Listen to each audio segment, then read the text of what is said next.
राम जेठमलानी जिन्होंने हजारों मुकदमे लड़े हैं, आज कटघरे में मौजूद हैं। हम उन पर मुकदमा चलाएं इससे पहले आज के जज के किया, सुप्रीम कोर्ट के रिटायर्ड जज, उनकी परमिशन चाहेंगे आज का शो शुरू करने के लिए। इजाजत है। और इससे पहले कि इल्जामात और सवालात का सिलसिला शुरू हो, एक नजर डालेंगे राम जेठमलानी के करियर पर, उन कंट्रोवर्सीज पर जिनमें यह हमेशा घिरे रहे। राम जेठमलानी हमारे मुल्क के सबसे काबिल, सबसे अनुभवी और सबसे कंट्रोवर्शियल वकील हैं। आजकल राम जेठमलानी चर्चा में हैं, जैसे कलाल मर्डर केस के मेन अक्यूज्ड को डिफेंड करने के लिए। लेकिन राम जेठमलानी हमेशा खबरों में रहे हैं, कभी अंतुले केस के लिए, कभी इंदिरा गांधी के हत्यारों को डिफेंड करने के लिए, तो कभी पार्लियामेंट पर हमले के अक्यूज्ड को बचाने के लिए। राम जेठमलानी 5 बार लगातार बार काउंसिल ऑफ इंडिया के प्रेसिडेंट चुने गए, लोकसभा के चुनाव जीते और पिछले कई वर्षों से राज्यसभा के मेंबर हैं। वाजपेयी सरकार में राम जेठमलानी लॉ मिनिस्टर रहे और थोड़े वक्त के लिए इन्हें अर्बन डेवलपमेंट मिनिस्टर भी बनाया गया। लेकिन राजनीति में भी राम जेठमलानी कम कंट्रोवर्शियल नहीं रहे। हमेशा दूसरों को कटघरे में खड़ा करने वाले राम जेठमलानी आज जनता के इल्जामात की पैरवी खुद करेंगे। तो मुकदमा शुरू होता है। आपकी अदालत में पहला इल्जाम राम जेठमलानी पर। आपकी अदालत में जाने माने वकील राम जेठमलानी पर आरोप है कि ये जानबूझकर कंट्रोवर्सीज खड़ी करते हैं। राम जेठमलानी, ये तो बात सही है कि सबसे ज्यादा कंट्रोवर्शियल कोई वकील अगर हिंदुस्तान में है तो आप हैं, इसको तो आप मानते हैं? मैं नहीं मानता हूं। कंट्रोवर्सीज मेरे पीछे हैं, मैं कंट्रोवर्सीज के पीछे नहीं हूं। लेकिन आपके पीछे आते आते कंट्रोवर्सीज ने आपको कंट्रोवर्शियल जरूर बना दिया है। पर कंट्रोवर्शियल बनाते हैं, ये मेरी शिकायत है आपके खिलाफ। ये आप इल्जाम मुझ पर लगा रहे हैं। मैंने आपकी पूरी लाइफ को स्कैन करने की कोशिश की है, समझने की कोशिश की है। जब आप सिर्फ 17 साल के थे तब आपने पहली कंट्रोवर्सी खड़ी की थी। आपने लॉ एग्जाम पास किया और आप अदालत में जाकर प्रैक्टिसिंग लॉयर बनना चाहते थे सिर्फ 17 साल की उम्र में। ये तो कोई तोहमत नहीं है, ये तो मेरी आप प्रशंसा कर रहे हैं। अगर ये गुनाह है तो मुझे कबूल है। और वो जगह पाने के लिए आपने वहां के जज से भी झगड़ा किया? नहीं, मैं जज से झगड़ा नहीं किया, मगर मैं अपना मुकदमा लेके गया था जज के पास। जज को मैंने कहा था कि जब भी मैं लॉ कॉलेज में शामिल हुआ था शागिर्द के हैसियत में, तभी ये आपका कानून था नहीं कि 21 बरस तक कोई वकालत नहीं कर सकता। और जब भी मैं LLB पढ़ता था तभी ये आपने कानून बनाया है। और जस्टिस, इंसाफ ये पुकार करता है कि ये कानून मेरे से लागू नहीं हो सकता। तो आखिर चीफ जस्टिस साहब ने ये बात मान ली और बार काउंसिल को कहा कि अपने रूल्स में कुछ दुरुस्ती करो। उन्होंने दुरुस्ती किया। फिर दुरुस्ती के अंदर मैंने उनको बार काउंसिल को अप्लाई किया और फिर बार काउंसिल ने यूनानिमसली सिर्फ ये जो मैंने हुज्जत उठाई थी उसको उन्होंने तस्लीम नहीं किया, मगर दूसरी बात भी थी कि मैं बॉम्बे यूनिवर्सिटी का प्रोडक्ट हूँ। सिंध में यूनिवर्सिटी नहीं थी। मैं प्री पार्टीशन की बात कर रहा हूँ और मैं बम्बई यूनिवर्सिटी में LLB में फर्स्ट क्लास फर्स्ट आया था। तो ये दो बातें मेरे फ़ायदे में थी और मुझे उन्होंने कहा कि कम से कम तुम अभी तो बालिग जब भी बनोगे तभी तुमको वकालत करने देंगे। तो 18 बरस में मेरे को वकालत करने की इजाज़त दी उन्होंने। 3 बरस मेरे बचाए। और पहला केस आपने जो लिया वो भी इश्क और मोहब्बत से जुड़ा हुआ था।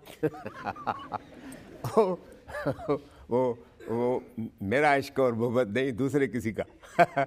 वो एक इंसान था, उसको बेटी थी, वो हसीन लड़की थी।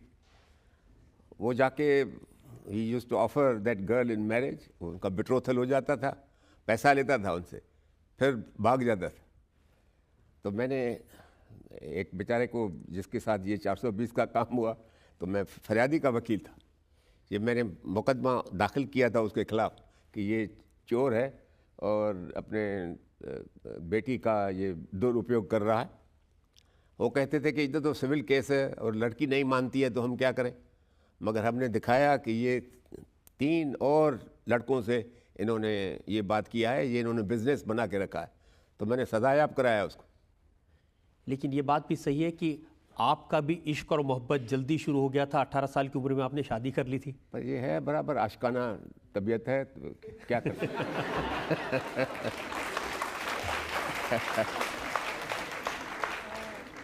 ये बात सही है कि 83 साल की उम्र में भी आपका दिल उसी तरह आशिक मिजाज है जैसा 17 साल की उम्र में था।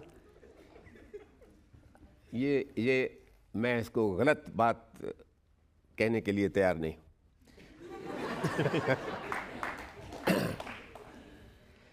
18 साल की उम्र में एक शादी की, 23 साल की उम्र में आपने दूसरी शादी कर ली, दो शादियां।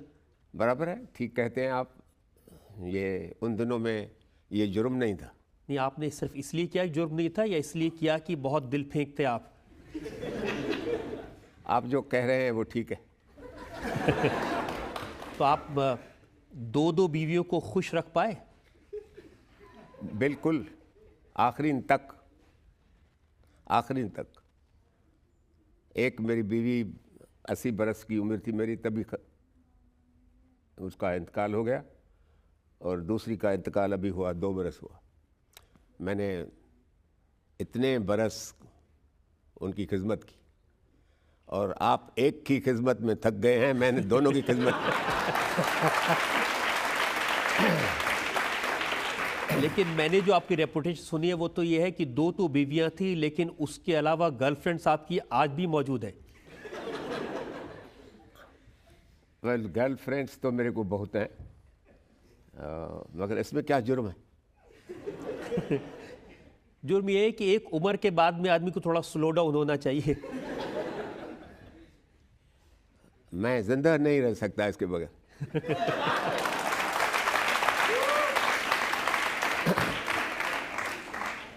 लेकिन इस उम्र में भी आप अपनी जवानी को बरकरार रखते हैं, उसका राज क्या है? वही राज है।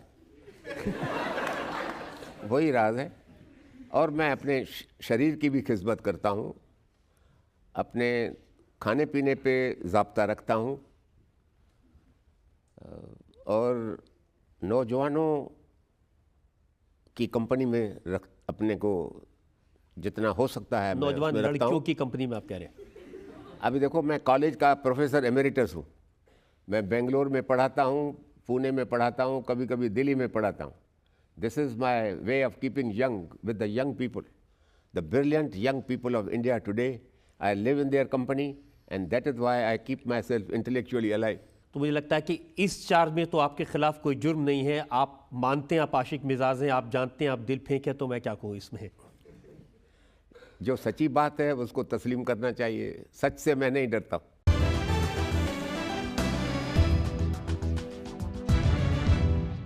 आपकी अदालत में आज हम मुकदमा चला रहे हैं जाने माने वकील राम जेठमलानी पर। आपकी अदालत में अगला इल्जाम राम जेठमलानी पर। आपकी अदालत में जाने माने वकील राम जेठमलानी पर इल्जाम है कि ये जिद्दी हैं। राम, ये बात सही है कि आप अगर किसी बात पर अड़ जाते हैं, जिद पकड़ लेते हैं, तो फिर किसी की बात नहीं मानते? ये गलत है। कहीं मेरे दोस्त हैं, कहीं मेरे दुश्मन हैं, मैं उनकी भी बात मान लेता हूँ। अगर समझता हूँ कि मैंने कोई गलत काम किया है तो मैं उसको सुधारने के लिए हमेशा तैयार रहता हूँ। मगर जो मेरे बेसिक उसूल हैं, जो प्रिंसिपल्स ऑफ लाइफ हैं, उसको मैं छोड़ने के लिए तैयार नहीं हूँ। कितना भी प्रेशर हो और कितनी भी उसके लिए मुझे कुर्बानी करनी पड़े या कोई तकलीफ़ का सहन करना पड़े। मैं आपको एक रीसेंट एग्जांपल देता हूं। जैसिका लाल मर्डर केस में आपने एक्यूज को डिफेंड करने का फैसला किया। आपके सब दोस्तों ने, आपके सब वेलविशर्स ने इसका विरोध किया था? बिल्कुल विरोध किया था, मगर मेरा जो प्रिंसिपल है, which is my commitment to rules of professional conduct and etiquette. हमारे बार काउंसिल ऑफ इंडिया ने एक स्टैट्यूटरी रूल बनाया है जिसमें कहा है कि no advocate shall refuse to defend any accused on the ground that either he believes the accused to be guilty or that it will make him unpopular. Now, if I am a lawyer, it is my duty to follow all rules of professional conduct. Otherwise, I don't deserve to be a lawyer. And I follow that rule, and not the whole world will prevent me from following that rule. Ram, ये जिद नहीं है कि आपकी बेटी रानी उन्होंने oppose किया, आपके बेटे टोनी उन्होंने अपोज किया, घर के लोगों ने इसका विरोध किया, उसके बावजूद आप अपनी जिद पर अड़े रहे? क्योंकि वो इतने एक्सपीरियंस लॉयर्स नहीं हैं दोनों ही जितना मैं हूँ, और वो समझते थे कि पिताजी खामखा अनपॉपुलर हो जाएगा। आप तो कहा कि मेरा आशिकाना सुबह है और मेरी गर्ल फ्रेंड्स हैं। आजकल I am the most unpopular person with all the girls in Delhi. I am prepare to pay that price. लेकिन क्यों, क्या वजह थी इस उम्र में, जब आप एक तरह से रिटायर हो चुके, जब आप नए केसेस नहीं लेते, एक ऐसे केस को लेने की क्या जरूरत थी जो आपको अनपॉपुलर बना दे? इसके 2-3 कारण। मैं वो लड़की जिस बेचारी मर गई वो तो अनफॉर्चुनेट बात थी, लेकिन लड़के का भी बाप है जो मेरे राज्यसभा में मेरा कलीग था, आके रो के बैठे कि मैं बड़ा दुखी हूँ, मेरी वकालत आप करो। तो मैं उसको कहूँ कि नहीं, मैं नहीं करूँगा,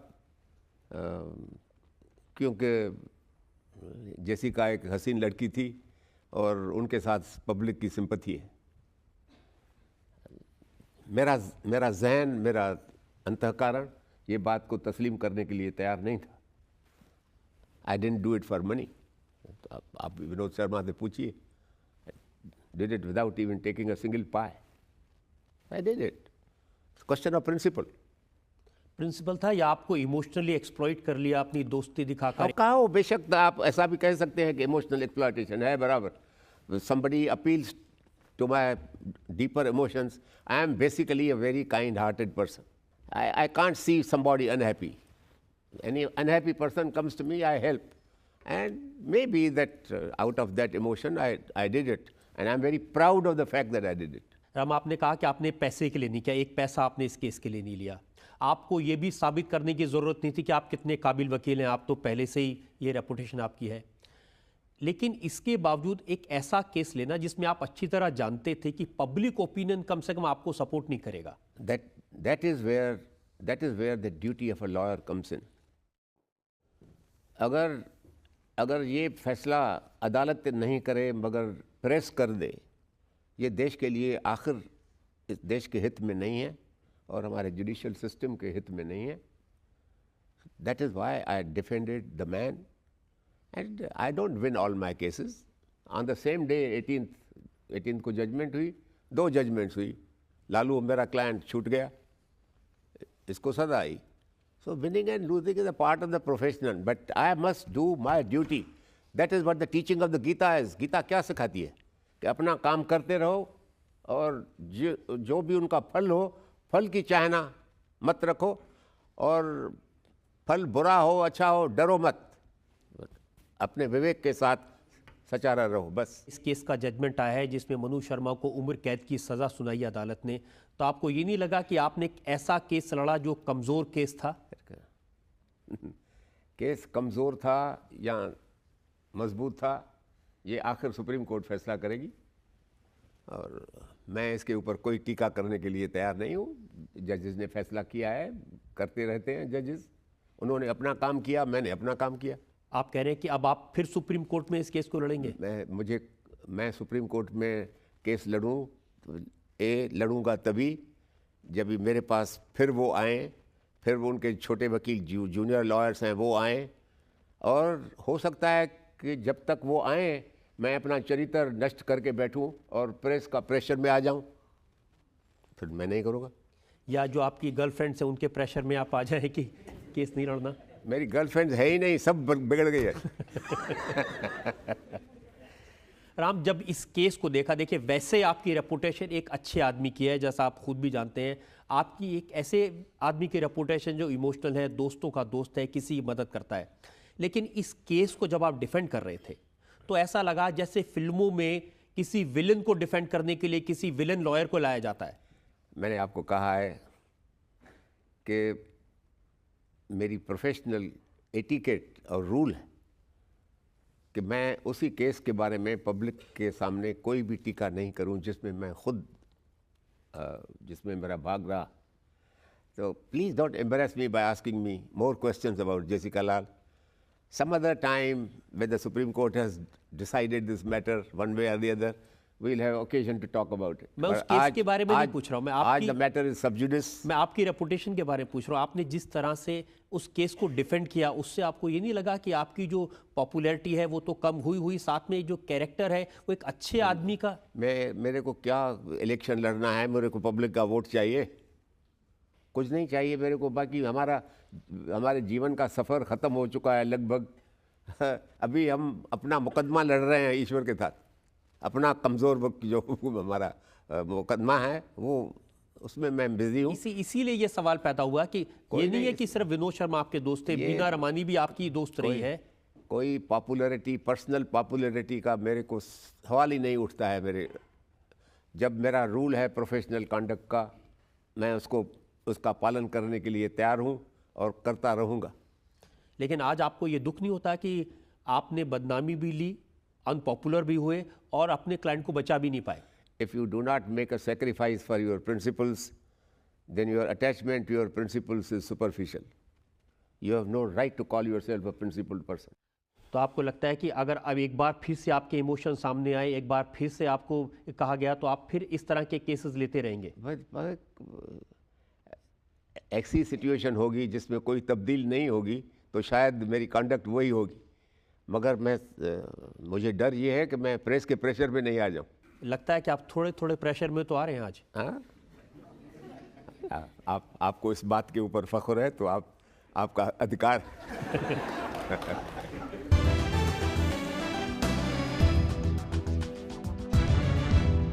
आपकी अदालत में आज हम मुकदमा चला रहे हैं जाने माने वकील राम जेठमलानी पर। आपकी अदालत में अगला इल्जाम राम जेठमलानी पर।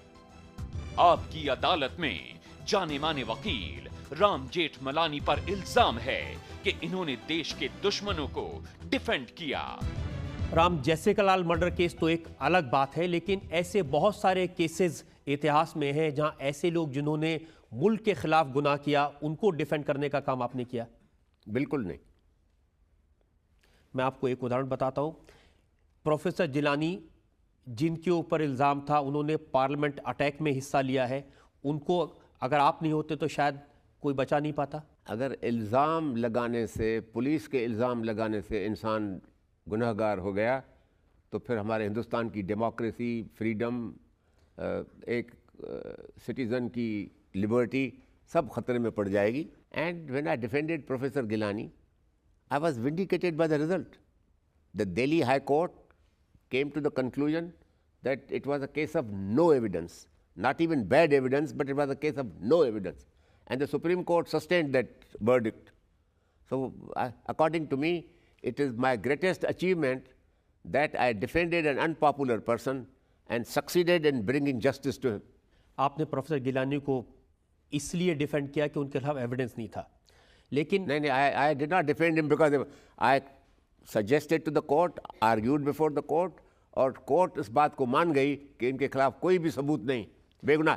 लेकिन आप कह रहे हैं अगर सुप्रीम कोर्ट किसी के सजा दे दे तब तो आप उसको मानने के लिए तैयार होंगे वो गिल्टी है? सुप्रीम कोर्ट क्यों? सुप्रीम कोर्ट है, उनके फैसले के खिलाफ कोई दूसरी अपील तो हो नहीं सकती, मगर उनके खिलाफ भी हमारे कॉन्स्टिट्यूशन में प्रेसिडेंट साहब का पावर है। आप देखो, आपको मैं उदाहरण देता हूँ। एक आयरिश टेररिस्ट इंग्लैंड में, उनको 7 बरस पहले सज़ा हुई, उनको 10-10, 12-12, 15 बरस की सज़ा दी थी अदालत ने। हाउस ऑफ लॉर्ड्स तक उनकी अपील डिसमिस हुई। उसके बाद ब्रिटिश सरकार के पास कुछ सबूत मिला, जिस सबूत से वो स्पष्ट हो जाती थी बात कि ये जो अदालतों का फैसला है वो गलत है और ये तो बेगुनाह थे। मगर ब्रिटिश गवर्नमेंट की फजीलत देखो, उनकी attachment to the rule of law देखो कि उन्होंने कोर्ट ऑफ क्रिमिनल अपील को वो पेपर्स भेजे। The court after 7 years went into the matter again and they held that these people had been wrongly convicted by the courts. This is called इंसाफ। इंसाफ हमारे सरकार के पास, हमारे पब्लिक प्रोसिक्यूटर्स के पास, हमारे police के पास इतनी फजीलत है, आप ऐसी कभी अपेक्षा भी कर सकते हैं कि ऐसी कार्रवाई कर सकते हैं कि जिसको सज़ा आ गई है हाउस ऑफ लॉर्ड्स तक, आखिरी अदालत तक, उनके बारे में कहते हैं कि ना हमारे पास सबूत आया है कि ये बेचारा बेगुनाह था। So therefore, Constitution has created, even after the Supreme Court, the President's power to do justice in cases where the judiciary has gone wrong. Ram, ऐसा आदमी जिसको सुप्रीम कोर्ट ने कन्विक्ट किया हो, जिसको सजाए मौत दी हो पार्लियामेंट पर अटैक करने के लिए, अफजल, उसको डिफेंड करने के लिए आप खड़े हो रहे हैं। मैंने आपके बयान देखे, आपने कहा कि उसको फांसी की सजा नहीं देनी चाहिए। I have not defended Afzal. I did not appear for Afzal. I appeared for another accused who was let off.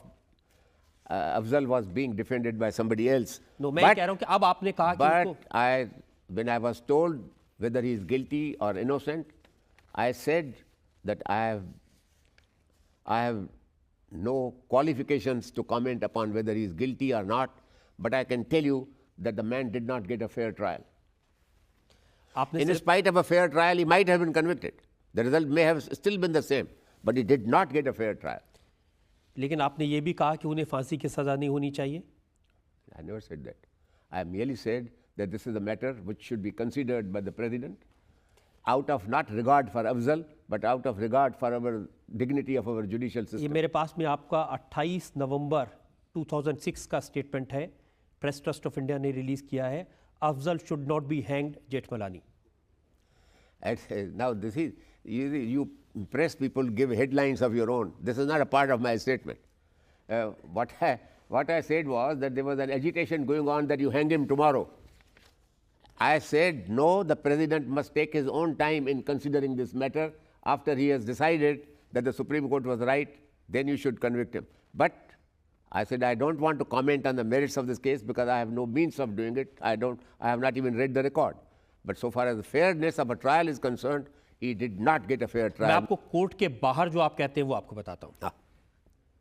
ये 14 अगस्त 2002 का आपका स्टेटमेंट, 14 अगस्त 2002, former law minister Ram Jethmalani ने ये कहा कि कश्मीर में जो सेपरेटिस्ट लीडर हैं जिनसे बातचीत चल रही है उन सबको जेल से छोड़ दिया जाए। I did say so. I did say so, and I still stick to it. And after some time, that is exactly what happened. They let them out. Then the negotiation started. If the Kashmir process has gone on because you have changed your course today, otherwise it would not go on. अब मैंने जब ये Kashmir committee बनाई थी, वो तो उस बात में मैं नहीं डालना चाहता हूँ अभी। कश्मीर कमेटी जब भी बनी तभी मैंने हुर्रियत के लीडर से बात शुरू की, और मैंने अपने होम मिनिस्टर थे उस दिनों में एल.के. आडवाणी, मैंने एल.के. आडवाणी को कहा कि इनसे बात करो। बोला ये पाकिस्तान के एजेंट हैं, मैं इनसे बात नहीं करूँगा। मैंने कहा कि क्यों, कि वो पाकिस्तान के एजेंट हैं तभी मैं बात कर रहा हूँ उनसे, क्योंकि ultimately you have to settle with Pakistan, और पाकिस्तान के एजेंट अगर हिंदुस्तान के अंदर बैठे हैं तो उनसे बात करो पहले। और उनसे जब भी बातचीत हुई, रिटन डॉक्यूमेंट बनाया गया जिसमें पहला फिक्रा था कि all extremist positions on both sides will be abandoned. Now what are those extremist positions? एक तरफ बीजेपी की एक्सट्रीमिस्ट पोजीशन है कि आर्टिकल 370 को भी निकाल दो कॉन्स्टिट्यूशन से, दूसरे तरफ है सेसेशन, अलग होना हिंदुस्तान से। अगर ये दोनों ही निकल गई तो बाकी क्या बचा? बाकी बचा कि कुछ तुम चलो कुछ हम चले, बीच में कोई फैसला होगा, which means a little more of autonomy, little more of subjects being removed from the union list and put into the state list. Peace is necessary for India's prosperity. We are wasting the poor man's money in a bottomless pit called Kashmir, from where you don't get a rupee, but millions and millions of Indian money are being wasted in that place. If you want to continue India's poverty, stick to your old policies. लेकिन piece का मतलब ये है कि जो terrorist है उनसे दोस्ती कर ली जाए। I don't say you should become a friend of the terrorist. If the terrorist remains a terrorist and does not want to change, hang him by all means, but after a fair trial. लेकिन आप उस सरकार के member भी थे जिस सरकार ने टेररिस्ट को भेज दिया था कंधार हवाई जहाज में बिठा के, लॉ मिनिस्टर थे आप। I had opposed it. I had opposed it. I was in somewhere in the south, somewhere in Tamil Nadu, and when I heard that this is what was happening, on the cell phone I got the Prime Minister Atal Bihari Vajpayee, and I told him, I said, you take out these terrorists from their jails, put the soldiers with the guns on their heads, and tell those people that if you kill the first passenger of the Indian airline plane, we will shoot down all the terrorists here.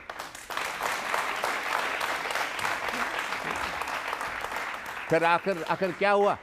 Greatest humiliation, कभी इतनी बेइज्जती मैंने अपने सियासती ज़िंदगी में नहीं देखी कि हमारा फॉरेन मिनिस्टर एक धोबी का लड़का बन के होम डिलीवरी करने गया टेररिस्ट की, घर में पहुंचाने के लिए। आपको अगर इतना नाराजगी थी तो उसी वक्त इस्तीफा देना चाहिए था। पर इस्तीफा तो मैं जो मुझे काम करना है वो सब छोड़ दूं। That's not, you don't resign on every issue. आपकी जब कोशिश होती है वो तो एक्सट्रीम तक चली जाती है। आपने तो दाऊद इब्राहिम से भी बात करने की कोशिश की थी। No, again, ये गलत फहमी है। मैं जब ये बॉम्ब ब्लास्ट केस शुरू हुआ था, जिसकी जजमेंट आज तक चल रही है, अभी तक मैं लंदन में था, तो दाऊद इब्राहिम ने मेरे को फ़ोन किया, he must have come to know that I am in London. तो मैंने कहा क्यों दाऊद, क्या चाहते हो? बोला साहब मैं हिंदुस्तान आना चाहता हूँ। मैंने कहा हिंदुस्तान में तो तुम मुजरिम हो, तुम आना चाहते हो? बोला साहब मैं आना चाहता हूँ, मैं अपने को डिफेंड करूँगा, मैं बताऊँगा अदालत को और हिंदुस्तान की जनता को कि मैं बेगुनाह हूँ इस केस में, मैं शरीफ नहीं हूँ, मगर इस केस में मैं बेगुनाह हूँ और मेरा सिर्फ दो शर्त हैं। एक शर्त है कि मेरे के मारपीट मेरे ऊपर मत करो, और 10-10 बरस केस चलाओगे, 10 बरस मेरे को आप जेल में रखोगे और उसके बाद मैं निकल जाऊंगा, ये मेरे लिए ठीक नहीं है। मेरे को बेल दो, हाउस अरेस्ट करो, मगर मारपीट नहीं करो, मैं आने के लिए तैयार हूँ। मैंने बोला सच बोलते हो, आने के लिए तैयार हो? मैंने बोला। I immediately got in touch with the chief minister of Maharashtra, chief minister got in touch with the Bombay police and the investigating agencies. The foolish people refused. First of all, you can't get at that man. You say that we are trying to get him extradited from Pakistan, from this fellow, but the man is himself willing to come. You are not. What does it show? Obviously, you have no evidence against the man. The तमाशा है हर एक case में दाऊद इब्राहिम। लेकिन उसकी दाऊद इब्राहिम जिसके ऊपर accusation है blast करवाने का, जिसको एंटी नेशनल माना जाता है। Have him by all means. Why don't you bring him? लेकिन राम वो शर्तें लगाकर कैसे ला सकते हैं कि आप मुझे टॉर्चर नहीं करेंगे, आप मुझे मैं नहीं कहता हूं कि उसका शर्त कबूल करो, मगर then you should have the power to get him on your own power.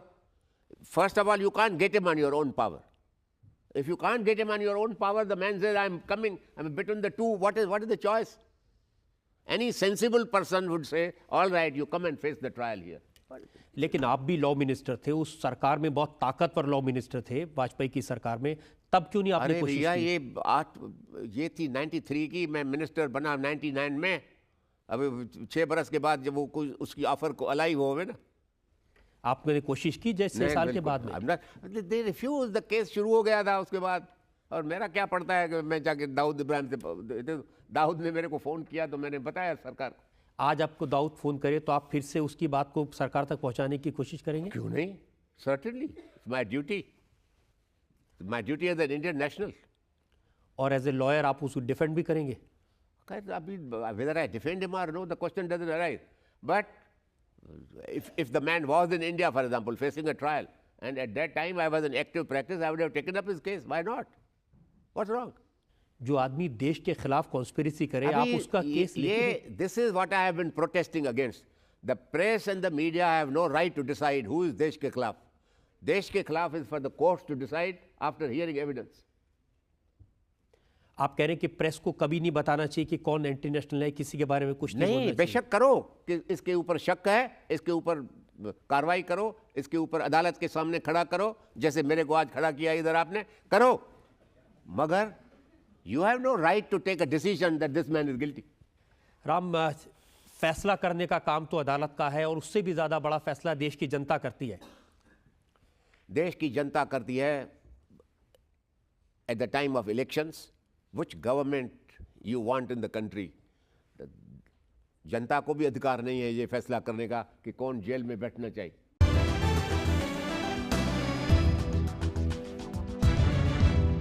आपकी अदालत में आज हम मुकदमा चला रहे हैं जाने माने वकील राम जेठमलानी पर। आपकी अदालत में अगला इल्जाम राम जेठमलानी पर। आपकी अदालत में जाने माने वकील राम जेठमलानी पर इल्जाम है कि ये पॉलिटिक्स में मिसफिट हैं। राम, आपको नहीं लगता आप एक इमोशनल आदमी हैं, एक अच्छे इंसान हैं, आपको पॉलिटिक्स में नहीं पड़ना चाहिए, सियासत में हाथ नहीं डालना चाहिए?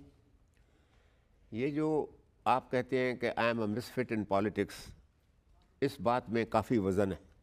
I am a misfit in politics because I am a man of principles and character. But if men of character run away from politics, politics can never be purified. मैं ये दावा नहीं करता हूं कि मैंने पॉलिटिक्स को पवित्र कर दिया है, लेकिन मेरे पॉलिटिक्स में होने से शायद कुछ अपवित्रता जो है वो कम हुई है, मैं इसकी दावा ज़रूर कर सकता हूं। लेकिन ये भी आप जानते हैं कि पॉलिटिक्स में आप घड़ी के पेंडुलम की तरह हैं, कभी इस तरफ और कभी उस तरफ। बिल्कुल नहीं, बिल्कुल नहीं। I am athwart on my principles. My principles have never changed.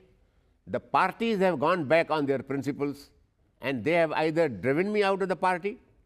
I have never given up a party to become a minister in another government or to take any advantage for myself. I have parted with parties. I parted with BJP. I gave up the ministry on a question of principle. BJP जिसने आपको law minister बनाया, urban development minister बनाया वाजपेयी की मेरे सरकार ऊपर बड़ी मेहरबानी की उन्होंने। ने, और आपने भी मेहरबानी की, आप जिस वाजपेयी की सरकार में मिनिस्टर थे उनके खिलाफ इलेक्शन लड़ने चले गए। बिल्कुल, मैंने उसको वार्न किया, उसको मैंने कहा कि ये मेरे 3 सवाल हैं, इन 3 सवाल पे आप मेरी बात मानो और मैं आपके साथ हूँ, मगर अगर नहीं मानते हो तो मैं आपका मुकाबला करूँगा। और मुझे मालूम था कि मैं हार जाऊंगा इलेक्शन, मगर it's a matter of principle, I went and fought against him. ये भी मैटर ऑफ प्रिंसिपल है राम, कि एक ज़माने में आप राजीव गांधी से हर रोज़ 10 सवाल पूछते थे, बोफोर्स के लिए उन्हें एक्यूज मानते थे, लेकिन बाद में पार्लियामेंट में आपने कहा कि इसमें राजीव गांधी इन्वॉल्व नहीं थे। Rajiv Gandhi was an inexperienced prime minister. He was misled at the time of the Bofors controversy. He tried to suppress a proper investigation, and that made him suspicious, made everybody suspicious about his conduct. He should never have done that. Second, he was a raw young man, and you know that when somebody told him that Mr. Jetmalani has said something about the Bofors, and why don't you reply to him? The man said that I don't reply to every barking dog. ये बदफजीलत है. और मैंने उसको कहा था कि you are lucky that I am not a bloodhound. I am only a barking dog. But remember, the dogs bark when they see a thief. He brought it on himself. But look at my character, that when the charge sheets were filed after so many years, I read the evidence, and it appeared to me that the decision was taken not by him, but by General Sundarji. I went on record to say that I was wrong in my assessment. लेकिन ये wrong है, ये समझने में आपको इतने साल लग गए? Naturally, because the police filed the charge sheet after 10 years. या ये है कि तब तक आपकी पॉलिटिकल लॉयल्टीज बदल चुकी थी? कोई भी नहीं, मेरी लॉयल्टी तो मैं 99 की बात कर रहा हूँ. 99 में ये चार्ज शीट फाइल हुआ, और ये बातें मैंने 2000 में कही. मेरे को सेशन जज ने पूछा, बेचारा राजीव तो ख़त्म हो गए थे तब तक, लॉयल्टी की तो बात ही नहीं थी. I was appearing for the Hindujas in the case, and when I read the whole record, I said, my God, the whole thing was done by General Sundarji and not by this man. मैं आपसे सियासत की बात पूछता हूँ. ये बात सही है कि ज़िंदगी भर आपने कांग्रेस के खिलाफ लड़ी, आपने इंदिरा गांधी के खिलाफ बयानबाजी की, राजीव गांधी के खिलाफ आप लड़े, लेकिन आज आपकी सिंपैथीज कांग्रेस के साथ है? आज मेरी sympathy is with the policies and principles which are right. Now, I have been a critic of the Congress foreign policy. I have been a critic of their economic policy. 1991 में, when Manmohan Singh became the finance minister, Congress finance minister, and he announced the new economic reforms, I was in the opposition in the Rajya Sabha. I got up and I said, Mr. Manmohan, I compliment you, because today for the first time I am experiencing a fresh breath of economics blowing through this house. And and I complimented him. And today, even the foreign policy of the Congress has really been abandoned. The Congress people don't admit it, but they have changed their foreign policy. Today we are pro-American, otherwise we were in the Soviet bloc. और दो कंगाल जब भी आपस में मिलते हैं ना तो दोनों ही कंगाल बनते हैं, वो रशिया भी कंगाल, हम भी कंगाल। मैं आपसे पूछ रहा हूँ कि आपकी सिंपैथीज आज कांग्रेस के साथ है? हाँ, आज हैं, क्योंकि मैंने कहा है, I told the BJP that you have to repudiate Narendra Modi, you have to be fair to the Telka people. तेलका के खिलाफ जो बीजेपी सरकार ने किया वो इमरजेंसी में भी नहीं हुआ था. What do you do? They change their principles, they change their conduct. I am constant, I am firm, I don't change. Ram, आपने हमेशा से बीजेपी का, शिवसेना का फायदा उठाया. बाल ठाकरे का आपने केस लड़ा तो आप राज्यसभा के मेंबर फायदा मैंने नहीं उठाया, फायदा उन्होंने मेरे वकालत का उठाया.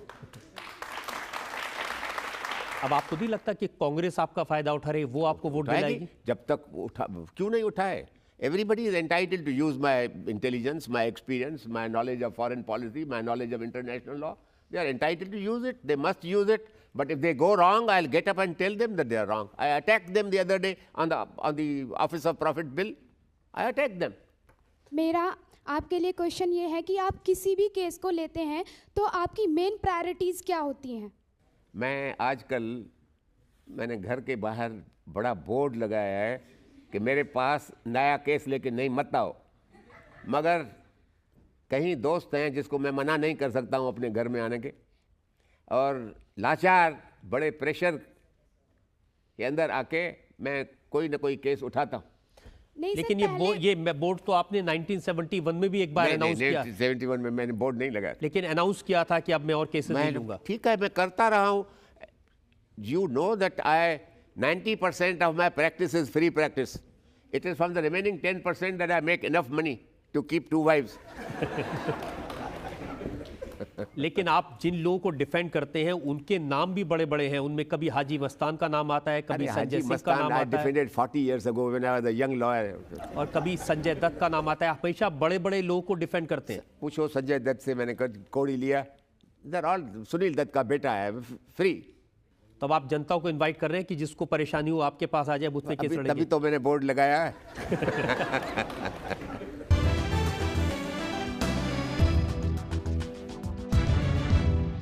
आपकी अदालत में आज हमने मुकदमा चलाया जाने माने वकील राम जेठमलानी पर. हमने उनसे पूछा उन कंट्रोवर्सीज के बारे में जो वो क्रिएट करते हैं. हमने उनसे पूछा उन विवादों के बारे में जो उनका पीछा करते हैं. हमने पूछा जेसिका लाल मर्डर केस के बारे में. हमने पूछा राम जेठमलानी की सियासत के बारे में. अब वक्त है आपकी अदालत में आज के जज सुप्रीम कोर्ट के रिटायर्ड जस्टिस के.एन. साइकिया के फैसले का. कर्मणि एव अधिकारस्ते मां फलेषु कदाचन. जेठमलानी साहब का फिलोसफी खुद बोला, ये करेक्ट है. एंड वकील का सक्सेस और फेलियर उनका रिजल्ट से प्रमाणित होता है. So far as I think the accusation is concerned, I think he must be acquitted. Thank you.